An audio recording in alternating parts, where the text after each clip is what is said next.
So we'll just have to do some terms and definition kasi doon sa protocol, we have to use these terms para maging adherent siya.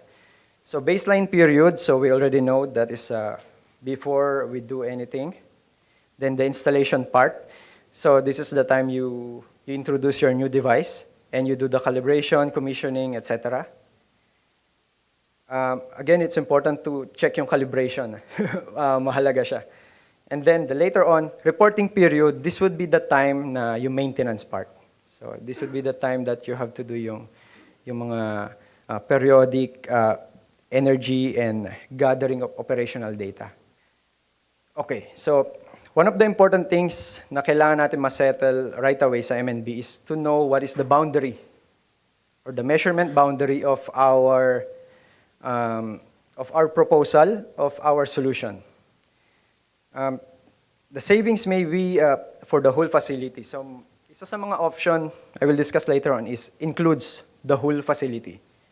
Pero most of the time, what is applicable is just a small portion of the facility. So, yun yung tinatawag na retrofit isolation later. And there are also times na because of that boundary, this is applicable for new buildings. Ibig sabihin, wala silang baseline. Di ba? Wala silang data. No, or baka katulad na nabanggit ni Engineer Ong kanina na walang manufacturer technical data sheet. So kailangan gawin natin maybe software simulation. So pwede rin siyang accepted na protocol. So this is an example. Measurement boundary, we can define it as the whole building. Or actually we can define it as the whole, for this example, the whole HVAC system. Or baka pwedeng yung chiller lang. And most of the time, baka sa atin, sa case natin, it may just be the pump. Tulad ng mga discussion kanina. Duration. So isa to sa mga questions kanina. So what is the baseline period? This is just like a rule of thumb, parang guide na as much as possible, you should be able to cover the whole operating cycle. Okay, so if a factory operates like 24/7, flat load the same way, maybe you can just do yung baseline period one day. But if you are checking the whole HVAC system of this building, you might need to do a baseline period of 1 year. So it could vary na ganun katindi yung difference. Somehow yung baseline period could also be the same, or ikaw naman yung mapag-agreehan nyo ng reporting period or whatever is included in the contract. It can also be like 1 minute, 1 day, or it could be many years. Depende. So, sa mga motor contract, maybe baka mga 2 or 4 years. So, ganun siguro yung mga pwedeng maging reporting period. So, basically, the MNB equation is like this. Baseline period, use or demand. Basically, the equation may not just be kilowatt hour, maybe baka applicable din sa atin yung kilowatt, kaya demand yung nakalagay dito. At sometimes we would need also yung adjustment. So, basic equation lang siya. Baseline minus reporting plus or minus adjustments.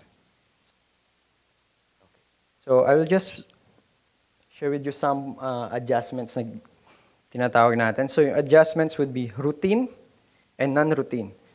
So, what would be the difference? Routine. So, this would be like factors or part of an independent variable or any factors that can change every time during the whole reporting period. So, a good example would be weather or production volume.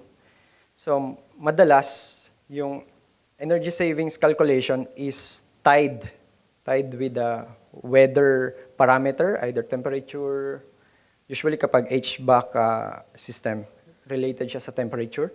Kapag sa mga industrial factories, it would be on the production volume, so that would be a good variable.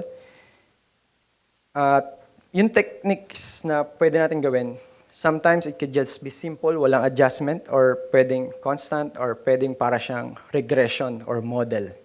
I will show a sample later. na very basic na model. Then for the non-routine, so this would be yung factors na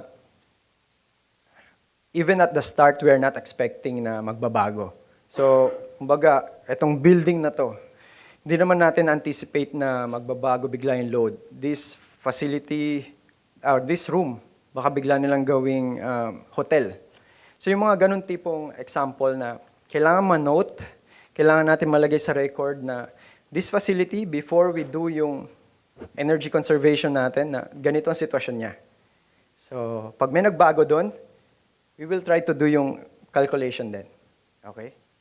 I will describe or define yung two types of savings.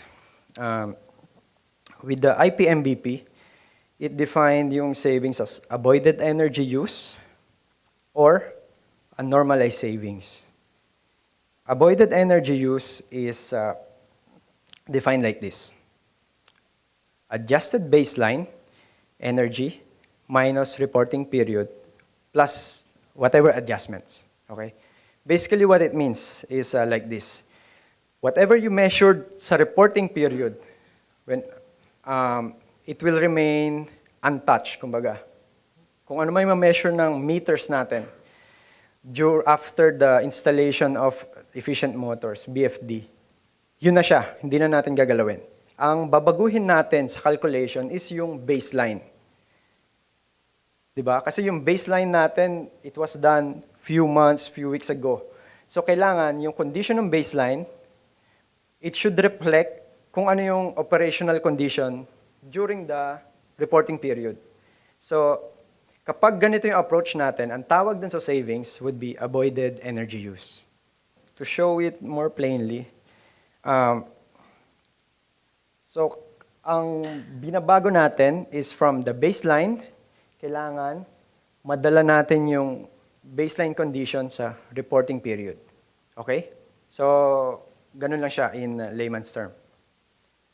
When it comes to normalized savings, so basically it means you and the customer agreed to use a fixed condition. So, for example, you implemented or you did a baseline monitoring last year. Okay? Last year of the whole facility. And then, by January 1, you turn on, ginawa nyo na yung ECM. Okay? So, you have been monitoring yung performance ng project nyo for the whole year, this year. Okay? But, you agreed to use a baseline of, sample, 2010. So, ibig sabihin, sa normalized savings, yung baseline condition nyo last year, you agreed to use 2010 as like the fixed condition. And then, so yung baseline, you have to put whatever yung calculation during the baseline, you have to put it in 2010 perspective. And then, ganun din yung, as of now, 2016 reporting period, you have to put it in 2010's perspective. Para yung comparison ng savings, it would be on a level na pareho. Kaya tawag siya sa kanya, normalized savings. So, using the same image earlier, kanina, baseline condition, dinala natin sa reporting period. So ngayon, baliktad. So from reporting period, gagawin natin yung condition niya to baseline.